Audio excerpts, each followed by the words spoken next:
time right now where everybody is at a heightened level of concern about their immune health, and possibly especially so for athletes, because we have the stress of our training to think about as well. And we know that training helps our immune system. It also can hurt our immune system, and it can get a little bit confusing. And so we thought we would take this opportunity with this really unique panel to look at many different perspectives of what immune health means for the endurance athlete. Our goals for tonight are to understand the impact of endurance training on immune health, and also to give you tips and guidance about how to adjust your training, your nutrition, and recovery to protect your immune health. So joining us tonight, we have, like I mentioned, 3 different varying perspectives on this topic. We have Marilyn Chychota, who is a performance coach and will speak to the training aspect of our immune health. Sarah Koszyk, who is a registered dietitian, can talk to us about nutrition and how to adjust that for our immune health. And Stephanie Norby, who is a massage therapist and will encourage us all to recover for immune health. So I'm going to start by letting these women introduce themselves, tell you a little bit about them, and then we'll lighten up the mood a bit. And I'm just going to do a quick rapid fire round here, but we'll get to that in a minute. So Marilyn, would you like to start for us? Yeah, thanks for having me, Courtney. It's always great to chat with people about current things going on. I'm an endurance coach and specialize mostly in triathlon, but have a deep history in terms of cycling, running, triathlon, dabbled in some of the strength sports, weightlifting, CrossFit, as well as my grassroots are actually equestrian show jumping, so a big variety of sports. I've been in endurance sports since 1999, and I had a 10-year professional career. And then I've always been a coach. I've been coaching pretty much my whole life in a variety of different sports. And I knew that I wanted to specialize in giving back into endurance sports when I retired from racing professionally. And that's what I do full time now, is develop athletes in the endurance world and give back and coach full time. Thank you. Thanks for being here tonight, Marilyn. Sarah, would you like to tell us a bit about yourself? Sure. My name is Sarah, and I'm a registered dietitian and sports nutritionist, and I primarily work with runners. I work with cyclists and swimmers. I was the nutrition columnist for UltraRunning magazine. I'm the current columnist for Swimmer magazine and a few other running publications, to name a couple. And I'm a fan of sports. Let's see, my professional background, I've been a dietitian for over 12 years now, and I did a career change. I had a previous company, and then I was really into health and wellness, and I wanted to, kind of like Marilyn, give back and make the world a better place. And I have always had a passion for food and nutrition, and it's amazing how we can fuel ourselves through our food and nutrition, and we can recover, and how it can affect our health. So that's why I got into this field, and I've been doing it ever since. So it's been a lot of fun. But I love the sports nutrition factor too, because it's just so interesting how different macronutrients and nutrients can affect our performance and recovery. So that's really exciting for me. Great, thank you for being here, Sarah. And Stephanie. Yeah, good evening, everyone. My name is Steph Norby. I'm the owner-operator of Rolling Stone Mobile Massage. I service the greater Seattle area, the east side and west side. Most of my clients are really active, so not surprisingly, being in Washington State. I work with everyone from weekend warriors up to professional athletes. I also work with some area partners, including some chiropractic offices, and the like, as well as I'm also one of the massage therapists for the Seattle Seawolves MLR rugby team when there's actually a season going on, as well as the Washington State Sports Massage Association, which works at events like STP, Ramrod, Seattle Marathon, and others like that. Background-wise, I actually, similar, I think to Sarah, I made a career change. I was actually in events and marketing for over a decade and made the switch a few years ago to massage therapy because I have been an athlete most of my life and have utilized massage as part of my recovery as well as my treatment because I have some of my own chronic issues. And so I just knew from personal experience what the benefit of massage can be, especially for athletes. So really wanted to go down this path and be able to make a difference in individual lives. That's great. Thank you. Okay, before we get to immune health, we're just going to have a little bit of fun. So I promise not to make you talk about anything too embarrassing. We'll just do a quick rapid fire, 3 questions. So just first thing that comes to your mind, 1 word, 1 sentence. First question, if you could have a meal with a famous person, dead or alive, who would it be? Marilyn. Definitely Dolly Parton. Oh, cool. Yeah, I absolutely love her. Her sense of humor and yeah, I'd be definitely her. Sarah? David Bowie. I'm a fan. I was really heartbroken when he passed away. Aw. So I would bring him back. Yeah. Musicians. He's definitely a superstar. And Stephanie. The Dalai Lama, just because I think he's so cute. he's funny, he's a great personality, and just being able to kind of soak up that wisdom from him would be amazing. Cool. Second question, what is your favorite quarantine activity other than your training or exercising? Oh, me first? Yeah. Yeah, probably writing, actually. I really enjoy writing. I have, write a lot of articles, that kind of stuff. And I really actually enjoy writing quite a bit. So yeah, that would be it. Cool. Sarah? Well, it's kind of weird. I haven't really changed much. I think I just enhanced the books I'm able to read, but definitely reading. I'm a big reader, and so I read a lot just in general, but I think now that I actually have a little tiny bit more time in the evenings than the reading thing. Great. Stephanie? I think for me, I've been trying to tap into my creative side a little bit more, just because I haven't had the time to do it lately. So I made a vision board for next year. That took that's a lot of time to go through magazines and clip things. So that took a lot of time. And then I'm also putting together a scrapbook for a family member. So just being able to kind of take some downtime and focus all my energy on that has been fun. That's great. And nobody said their favorite activity was baking, which seems to be the popular activity that I see on social media. Oh, definitely not me. Okay, last question. What is your favorite motivational word, phrase, or quote, Marilyn? Well, the one that's personal to me is never die wondering. That's my personal quote, and it's motivational to me just because I think, it sort of speaks for itself that I never ever wanted to reach my older years and wake up one day and wonder what if. And so I've lived a lot of my life by that phrase. Great. Mine's actually kind of similar to Marilyn in the sense where mine's how can I make today the best day ever? And not in the sense where I'm thinking like tomorrow I'm going to die or anything like that, but if today were to be like my ultimate day, how can I at least make it, worthwhile and fun and a good time? Mine is, so the quote is, there are 2 ways to spread light, to be the candle or the mirror that reflects it. So I've just held on to that quote for a really long time because if I'm having a bad day, it always seems like someone else is in a good mood and just transfers that positive energy to me. And I try to do the same with my outlook and positivity and just being able to kind of help one person, just a person at a time type thing. That's awesome. And I love how all 3 of you had something on the tip of your tongue. So it's obviously something you've thought a lot about. It's a daily mantra, right? That's right.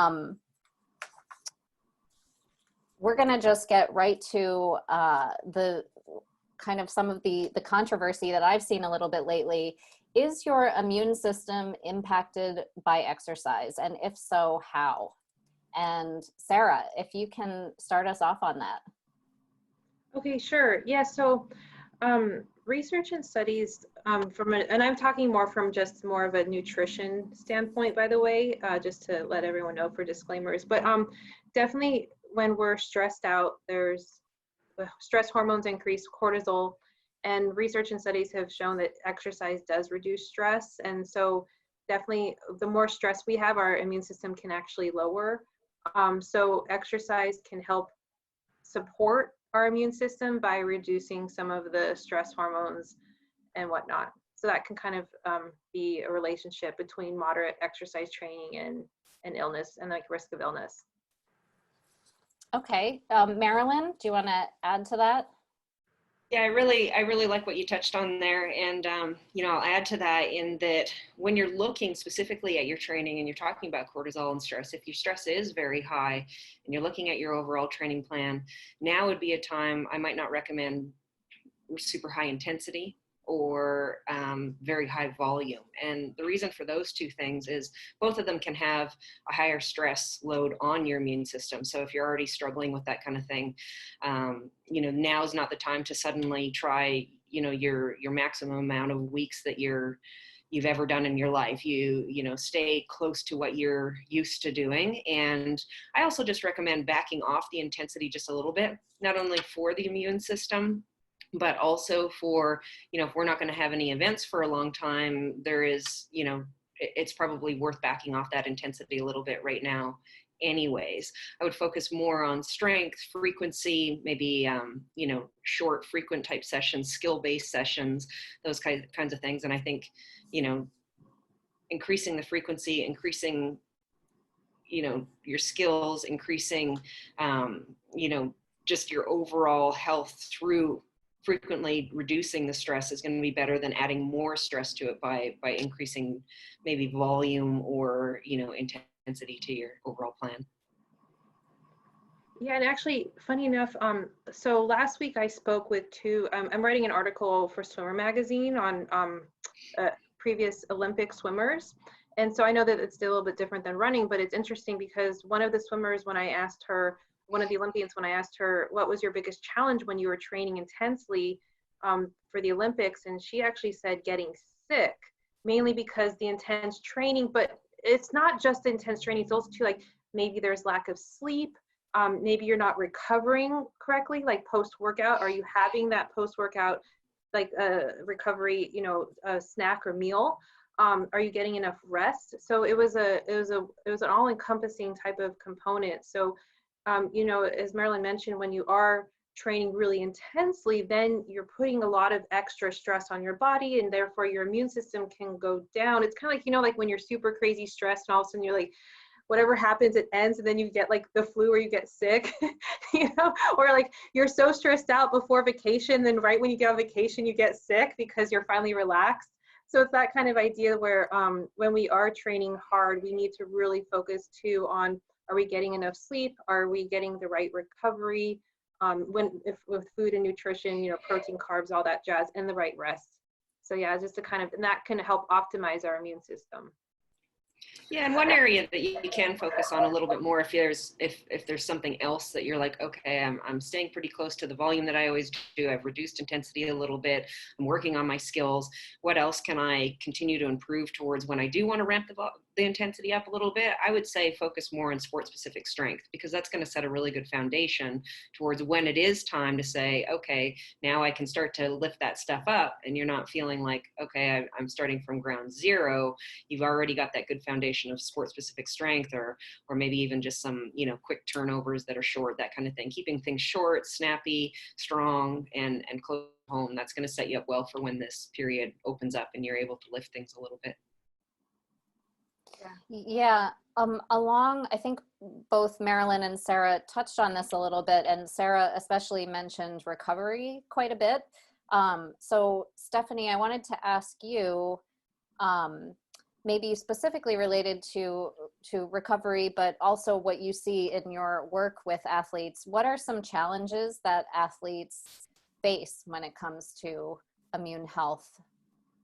Yeah, so that's actually a really great segue. There are two major challenges, at least coming from my scope, that I see. So the first one is, some sources do say that athletes can experience decreased immunity due to high intensity training and competition.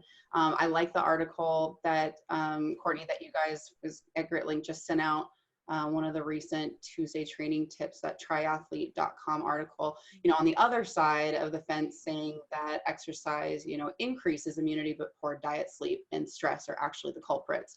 On one hand, during competition, you're usually around more people too, and you have less social distancing. You're using shared equipment. So, you've got all of these other people and all of their germs and everything around you. So yeah, of course, there's more opportunity for you to catch something if you're around more people under normal circumstances. On the other hand, high intensity sport can, increase cortisol levels too, and also increase inflammation, which can make you more susceptible to illness during those high level training periods.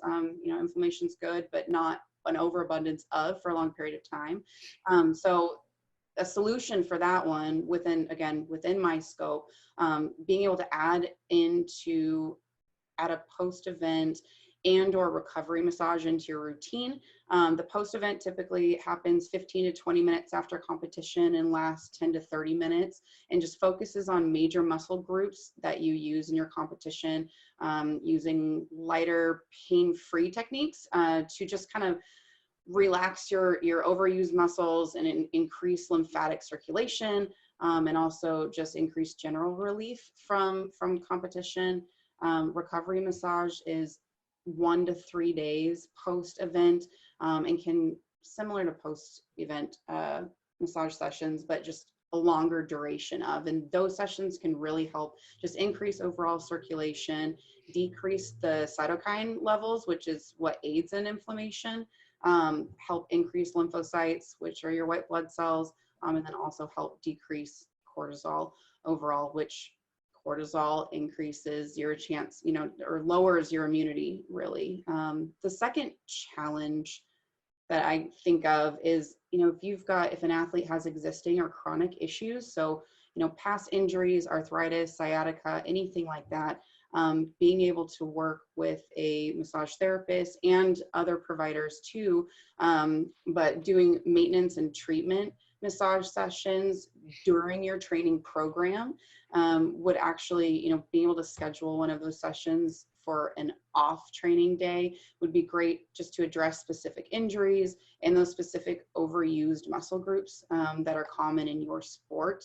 And then also just being able to use those sessions as part of your overall health regimen to help you recover quicker, and then just prevent the onset of new injuries or worsening existing injuries, as well as helping to increase your mobility. How can so right now, a lot of us are unable to see a massage therapist, and also we're not competing, we're not racing. And so these things that you're talking about, I think they really resonate, but in this time, are there a couple things, how can we detect some sort of warning signals, I guess? Like, we're not going to be doing really, really long races, and we don't have that post-event massage scheduled and ready to go, where we're counting on someone else to take care of us. So we're kind of taking care of ourselves. What should we be looking for if we do choose to do an intense training session to signal us that we should do some body care? And then what should we do? Yeah, so definitely, I think especially post-training, make sure that you're doing an active warm-up before you, if you're going out for a run or for a ride, whatever it may be, make sure that you're getting hydrated, you have good nutrition on board to sustain you through your program, and then just that active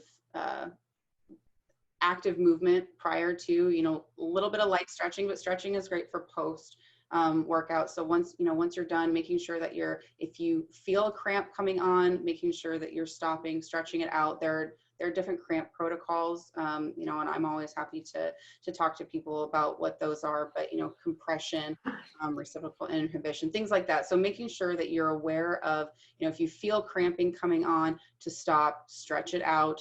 Don't try to keep going, because that's going to make it worse.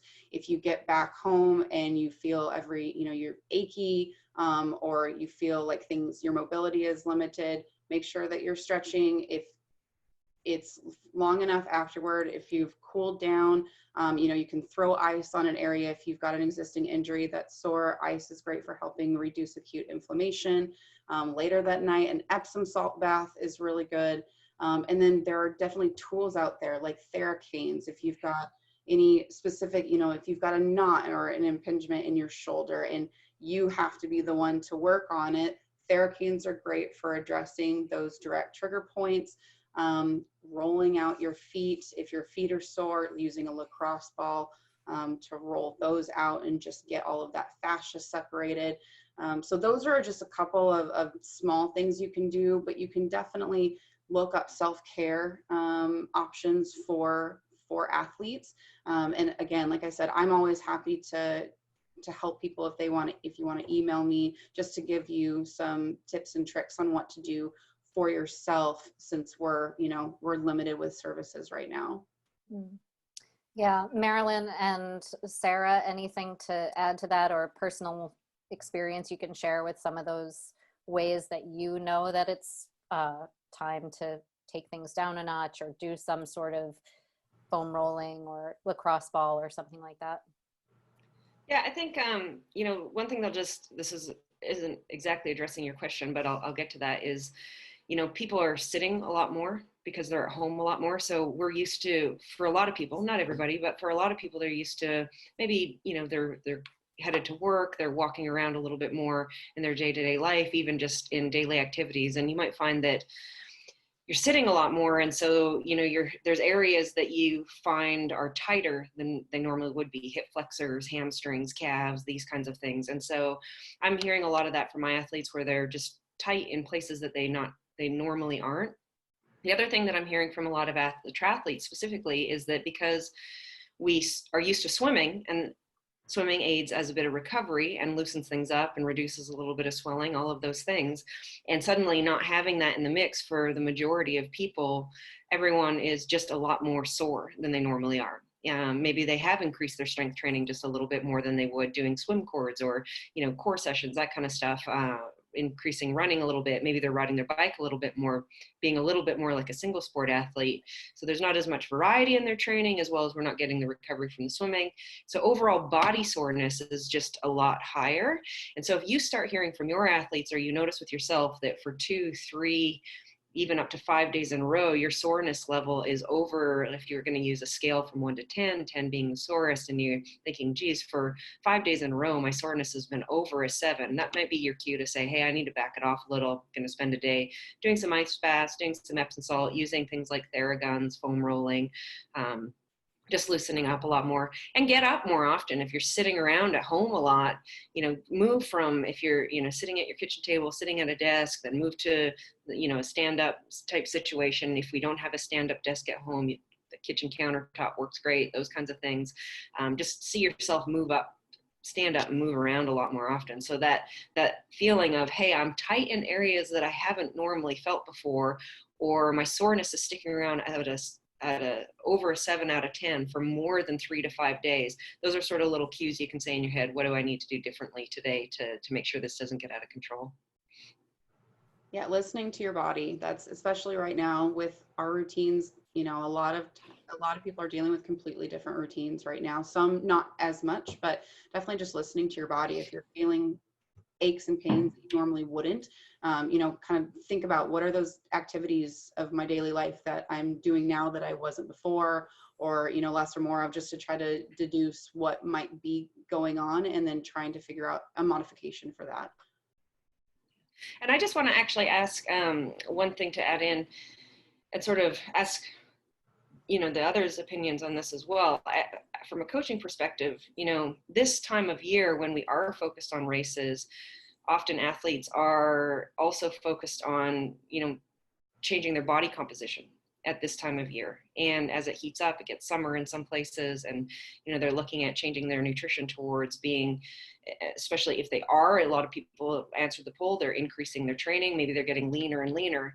And we know one of the things is, as we get into our absolute leanest state towards our key and prime race condition, those types of things that also might come along with intensity, that's when we're most susceptible to illness. So another recommendation I'd make, and I'd like you ladies to chime in, is if you're athletes, if you can encourage them to not get themselves down to race weight at this time of year just yet. You know, we're all a little bit vain, and we all do this a little bit because we want to look good too. And of course, stay healthy, look good. But if you're one of those athletes that focuses on chipping down weight at this time of year, and you are increasing your training, I recommend my athletes, like, hey, it's okay if you're, maybe, a few pounds higher than you normally are. And that's actually another common theme I'm hearing from athletes is, hey, I'm heaviest I've ever been.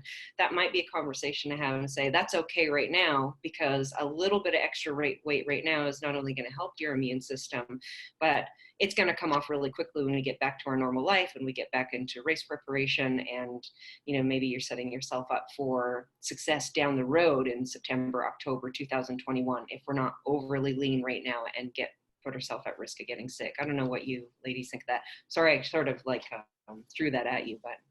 No. I agree completely. I mean, it's in fact, one of the nutrients I'm going to talk about today is omega-3, which is a heart healthy fat, and how important it is, because we do need a little bit of fat on our body. And yes, we want to be at our lean ideal race weight or whatever it may be, but at the same time, sometimes when having just the tiniest bit of the extra cushion, as Marilyn was mentioning, we can keep up our immune system to really support it. And then also kind of touching base on what Stephanie was saying too earlier about the hydration factor too, making sure we stay hydrated, because I know for, with my old routine, I had a different hydration, being in an office or whatever it was. And now we might not be remembering to drink as much water, that is, not your tequila or beer.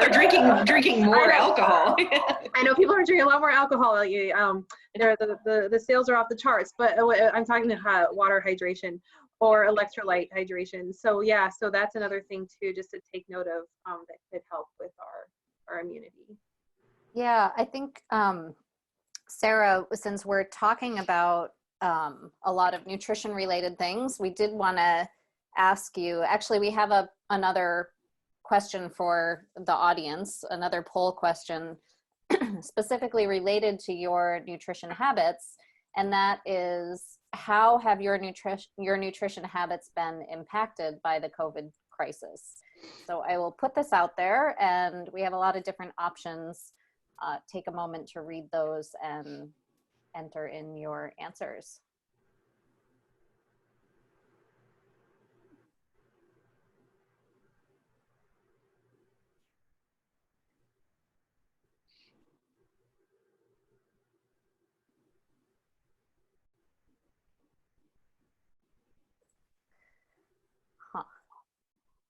Okay. Oh, we got one more. All right. So we have some interesting results. We have a third of the people said that there's no impact to their nutrition habits. 17% eating more sweets and treats. And then I would say the most popular answer here, cooking more at home. So with those answers, Sarah, you mentioned omega-3s, but are there specific foods or supplements that athletes should be taking to enhance their immune system? And I do have some slides for you, so I will share these. Okay, so I know that, we all know about like certain vitamins, like vitamin C, take your Emergen-C to stay healthy. But I want to talk about 3 nutrients that are important for immune support, and are gaining a lot more momentum with the research and whatnot. So vitamin D is one of those just incredible nutrients, vitamins, that it has so many benefits, and we're finding out through more and more research how much it impacts the body. And one of the ways, and just talking from an immune standpoint, besides all the other fabulous things that it does, it definitely helps modulate some of like our innate and adaptive immune responses. So an innate would be like your body's first line of defense. Like, when you initially, if a pathogen comes in, and it's kind of like the way that the body just protects yourself. And then adaptive is more of how the body, they build specific, with specific pathogens, they build specific immunity. It's kind of like if people choose to get the flu shot, you know, you get a flu shot and then now you built up an immunity. So if you catch the flu again, then boom, the B cells, T cells can come combat it. So one thing that they found, though, how vitamin D works with this is it actually, the immune cells have vitamin D receptors on them, which actually help promote the protective support factor. So they're finding that vitamin D can support our immune system. Now, with all of, I'm not a huge supplement fan. I'm definitely a food first fan. We can get vitamin D from the sun. People that have darker skin tones, though, it takes their bodies longer to synthesize and process the vitamin D. So people with lighter skin, it tends to synthesize faster. But we definitely can get vitamin D from the sun. We can also get it through some foods. And so, you know, granted, like as the fatty fish is here on the slide, the fortified foods, the egg yolks, the mushrooms. Now, vitamin D is one of those vitamins that, like I said, I'm definitely an advocate of food first. However, with some, depending on if you have a deficiency, and before you start to supplement, I always recommend getting tested to see if you have a deficiency or not. But on average, most people can benefit from vitamin D because their numbers tend to be really low on the scale. So if people do want to supplement, I say take a vitamin D3. And generally they range from 1,000 to 2,000 IUs, depending on the brand, but taking, you know, one of those a day should be fine. But definitely, like, I would advocate getting it from the food first. You know, post-workout, you could have like a mushroom omelet, you know, with a glass of milk. And then, oh, golden berries too. So those are one of the few fruits that actually have vitamin D in them. So they're pretty powerful stuff. And I know that they're getting a lot more popular. Like, you can now find them in major grocery stores like Safeway and Whole Foods and stuff like that too. So I'll do the next slide. Okay, so omega-3s. So omega-3 is kind of like what Marilyn was saying before, just by, it's okay if you have a little more fat in your system. So omega-3s are those heart healthy fats, and they, once again, they activate both the innate and the adaptive immune cells and really optimize our immune response. And when I say food first, if you noticed in the last slide, the vitamin D, well, there's fatty fish. Fatty fish had that too. So it's like right now, when you eat something like a salmon, you're not just getting that one dose. Like if you just take a vitamin D pill, you're just getting vitamin D. Versus if you eat a whole food, like a walnut or a chia seed, like chia seed, not only does it have omega-3s, but it has fiber, it has protein. So, you know, it has like all these additional benefits for us that can optimize our health and wellness and our recovery too. Because as we were mentioning earlier, when you put a lot of stress on your body with exercise, recovering appropriately and adequately can really help you with support your immune system so that you stay, you know, you stay energized, you stay fueled, you get less sore. So those are some things that can really help too. And then the last slide. Okay, oh, so probiotics. Okay, so probiotics, now one thing I know they're kind of like the hot topic of 2019. So I just love the fact that they're getting more and more research done. So basically probiotics represent like 70% of our entire immune system. So with that in mind, our health essentially begins in our gut, which is pretty powerful when you think about it. And they help regulate the systemic and mucosal immune cells and the intestinal epithelial cells, which means that they basically contribute to like optimal gut health, and then which it supports our immune system.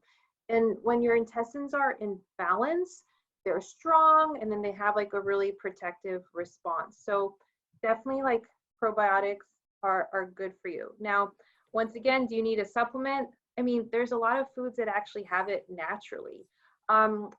Nutritional yeast I wrote down in there too. So one thing cool about nutritional yeast is they did some research and studies based on marathon runners. And during this study, they were looking at athletes who overtrain and may put on excess stress in their bodies. And then the people that were doing the nutritional yeast supplement, they found that the fiber and the probiotics may help support immune decline in marathon runners. So it actually can help reduce your the declining immune system. So that was a positive benefit. And then other studies have suggested that the yeast can also have, it can help support like your intestinal flora and fauna. So it makes kind of like your gut just extra good. So with that said, you know, when it comes down to it, if you have like a really well balanced diet, in the sense where you could have like a post-workout snack, you could do, you know, a smoothie, and you could have yogurt. You could put in some golden berries, you know, you could put in some chia seeds. So you can put these things into it, or you could, like I mentioned, the omelet thing, you could do like a post-workout meal. You know, you could do like the omelet with some spinach and some mushrooms, and even put nutritional yeast on it, because nutritional yeast is kind of like cheese. So now you have like a cheesy omelet. So, you know, there's just ways to kind of like bring all the love into that simple meal, and then you're getting all these different benefits. That's great, Sarah. Thank you. I think there's probably a lot of people who would disagree that nutritional yeast is like cheese. I mean, the vegans will agree with you. The vegans, okay, I know. The vegans will agree, I know. And I actually, interesting enough, I work with a lot of vegan athletes. And yes, don't get me wrong, I personally eat everything. I have more of a plant-based diet, but I definitely eat meat and seafood and whatnot. Yes, but nutritional yeast, it is like the cheese substitute. And you can be vegan, and you can be an athlete, and you can be healthy. Just disclaimer. Yes. Great. That was good. So we had vitamin D, omega-3s, and probiotics. Yeah. So those are just 3 nutrients that I would, you know, consider in my general weekly routine, I should say, that also provide immune support. Besides your standard, you know, everyone knows about vitamin C, emergency kind of thing. Yeah. Okay, so another question, we really started out by talking about this a lot, but maybe if we can go into a little more detail, and Marilyn, I'll ask you, how should athletes adjust their training and recovery to protect their immune system? You talked about this a little bit with the skills and strength, but maybe if there's some specific resources or tools or exercises you can recommend for, I know we have a lot of, it's mostly runners, cyclists, and triathletes out there. Yeah, I think, you know, right now there's a lot of, if you're looking for, you know, strength routines and stuff like that, there's a lot of great Zoom yoga classes out there to tap into, Pilates classes, that kind of thing. There's a lot of people putting together really good swim cord Zoom classes that you can tap into. I certainly have on my website, on the guidelines and forums, a good little TRX routine if you happen to have one of those swinging around at home. I even have a, you know, a couple programs in there just online for free, you know, at home core routine type stuff. So there's, you know, there's a lot of great options out there in terms of finding a good strength routine to do right there in your own home, and focus on core and mobility and those types of things. So that's one way of doing it, as well as the sport specific stuff. You know, if you've got access to a treadmill or hills right around you, obviously that's the way you're going to do sport specific work on the run. And then big gear work if you're on the trainer, that type of stuff, where, and even if you're wondering what does big gear work mean, I have a really good video of that in my YouTube channel. You can check it out there. I give a good explanation on how to execute a big gear workout. So those kinds of things are going to be more sport specific if you're adding it into your program. So that's a way to address strength through this time period, and you know, set a really solid foundation towards once we come out of this period and you want to start to work on more of those specific threshold VO2 max and race specific type sets.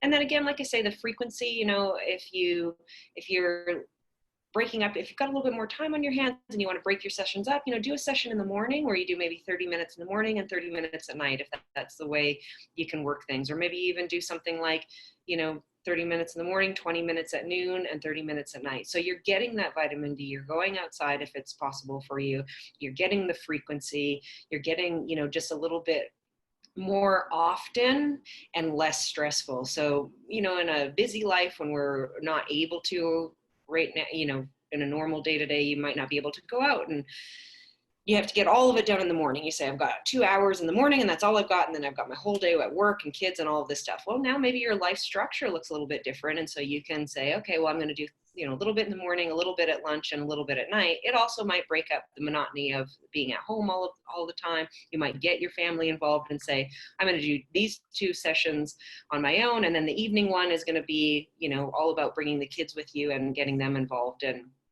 maybe giving one of the parents some alone time or something like that. So there's a lot of fun ways that you can continue to design your overall training, stay close to the total number of hours per week that you're used to doing and you know isn't going to be overly stressful. If you are making increases, make them on a calculated increase over time, and that you allow for a recovery week, you know, somewhere in there, whether you're someone who recovers once every 10 days or on a 4-day cycle, 1 day rest, or, you know, if you're someone who does the traditional 3 weeks on, 1 week later, but allow for some kind of deload at some point within your training cycles.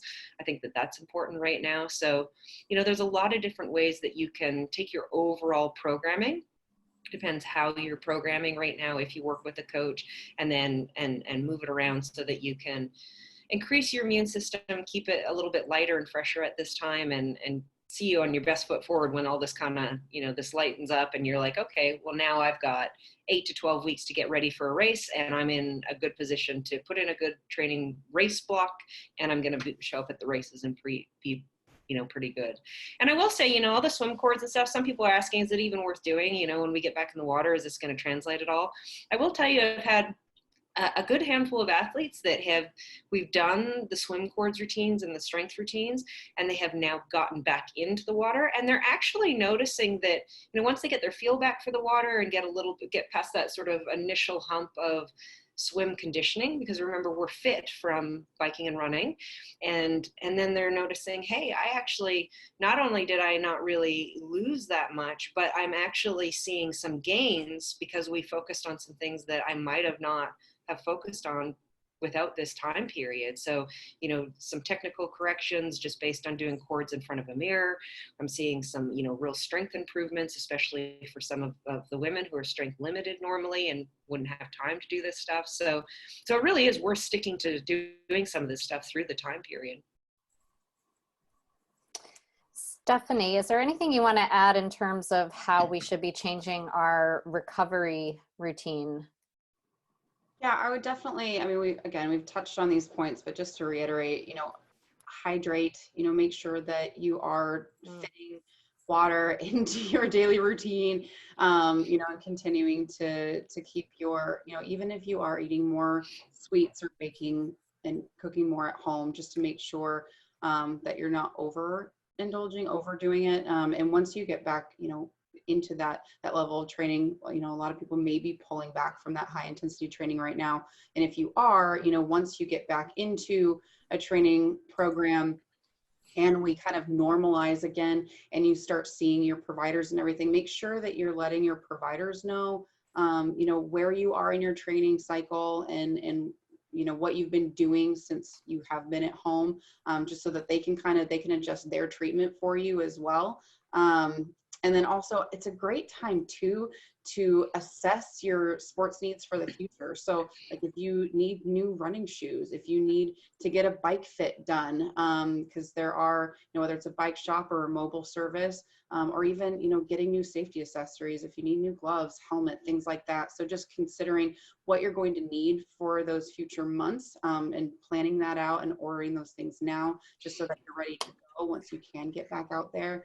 And then also just, again, listen to your body, rest and, you know, recover when you need to, because we have a completely different stress going on right now that we've never dealt with as a society in our generation.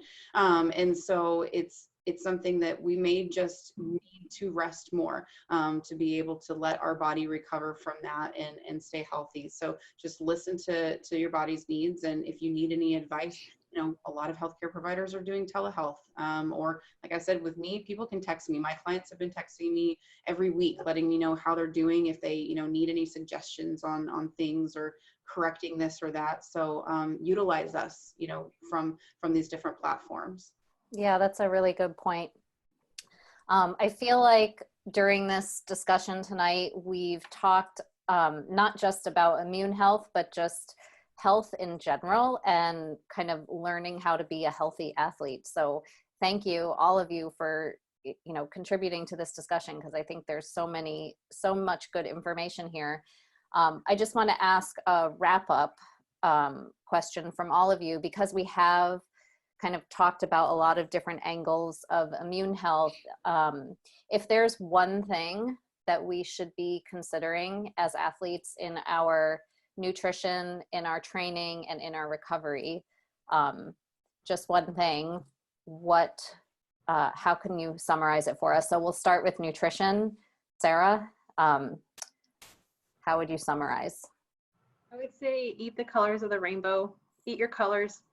Every meal have some form of color, whether it's from a fruit or a veggie or something, or even an avocado or whatnot. So therefore, you're just guaranteeing, because each color provides different vitamins, phytonutrients, phytochemicals, and all that jazz. So it's like every color kind of optimizes certain areas of our health. And so if you eat all the colors throughout the week, and it's not necessarily on a day-to-day, it's more on a weekly basis, then therefore you can know that you're getting in an ideal nutrition that you can get. Great. Thank you. Eat your colors. How about our training, Marilyn? How would you wrap it up? If I can, for the people who are struggling with motivation, and if I can say, we've been at this a little while now, and if some people are struggling with a little bit of motivation and mental health through this period of time, and I was really happy to see the poll where nobody has stopped. That would be my one takeaway is form some kind of routine to just keep going. This time period is going to lift. We are going to get our normal life back and our normal races back, and even just keep reassessing your goals and keep going, because when you do come out of this, you don't want to have to take another 6 months or a year just to get back to the place where maybe you left off or you feel good about where you're at. So fight all those inner demons of saying, hey, why bother? I'm feeling a little down. Maybe you're getting a little bit sluggish, those kinds of things, and keep tapping into reassessing your goals and just keep at it. This will pass, and it's important to stay in routine and be able to come out of this feeling pretty strong. That's great. Thank you. And Stephanie, how would you tell us about recovery in just kind of one quick wrap up? Yeah. Listen to your body. So rest, hydrate, practice self-care, contact a provider if you have any questions during this time. And then, once we normalize again, just consider adding body work as part of your holistic program for recovery, treatment, and maintenance. Great. We have a few minutes for questions. Does anybody have questions? You can type them into the chat or into the Q&A. I have one. Asking for a friend, just curious. What is the effect, I guess, Sarah, this is probably a question for you, but what is the effect of alcohol on our immune system? Great question. So technically alcohol, well, on our immune system or just in our overall health and wellness? Well, we'll keep it to our immune system because that was the topic tonight. Right. So alcohol on our immune system can actually lower it slightly. In fact, I know a lot of post-race people are like, oh, let's have a beer. And actually beer isn't the best thing to have post-race at all, just because it can actually inhibit your recovery. Because I know it does have carbs, I get that, but it's not, it's different types of, we want to have the carbs and the protein. And so the beer doesn't really optimize your post-recovery performance. It actually can reduce it. And then your body doesn't soak up as much, because technically alcohol is a toxin, and the liver, it works overtime to actually fight the toxin off. So for example, if we eat food that has fat in it, which most food does, the liver processes the fat. And then if we're drinking, well, technically alcohol is a toxin. So the body's like, oh, we got to fight that first. So then it lets the fat hang out on the outside of it. And it processes the alcohol first to get rid of it. And then that's how people can get like the beer belly or the beer gut. And so when your body's kind of fighting the toxin, it's not really able to adequately process the normal routine. So therefore our immune system can go down. And then also too, if people overdrink, I mean, you know, the hangover factor, you know, feeling sick, actually throwing up, you know, so we put a lot of wear and tear on our system. And of course, when if you're actually throwing up or getting really hungover, then obviously your immune system is going to be down too. Yeah. So my friend might be drinking a little more than usual, but not to the point where like there's hangovers and that sort of thing. But is that still, I mean, I assume there's still some sort of tax on the immune system, but because people in general are drinking more, even if they're not getting drunk, there's still an effect on the immune system, it sounds like. Right. And, you know, so the American Heart Association has the guidelines where it's 2 drinks a day for men and 1 drink a day for women. But then again, the drink is 4 ounces of wine, 12 ounces of beer, 1.5 ounces of hard liquor. So it's like most people, I don't know many people that actually do only 1.5 ounces of hard liquor in 1 drink. But I mean, those are the standards for the heart health. So like that's from the American Heart Association. However, you know, it kind of depends on you as an individual. Like, everyone has a different tolerance level, and so it can affect people differently. So it really kind of depends. Like that's just an average blanket statement kind of idea. But I would say that it really just depends. Like if you are accustomed to having 1 drink a day as a female, then fine, go for it. You know, in that sense, it won't hurt you, you know, per se. But if you're someone that doesn't drink that often, and now you're increasing it, then it just might change, you know, your regular system a little bit. Mm-hmm. Yeah. Well, thank you so much, Marilyn, Sarah, and Steph, for being here tonight and for this discussion. So here's the contact information for Stephanie, Sarah, and Marilyn. Also, GritLink does have a Patreon community where you can support us at patreon.com/GritLink. We don't charge anything for these webinars and this information, and you can support us for as little as $5 a month. Thank you all for being here. Have a great night. Have a great Cinco de Mayo. Drink some margaritas, nachos. Have a great night. Thanks for having me. Everyone.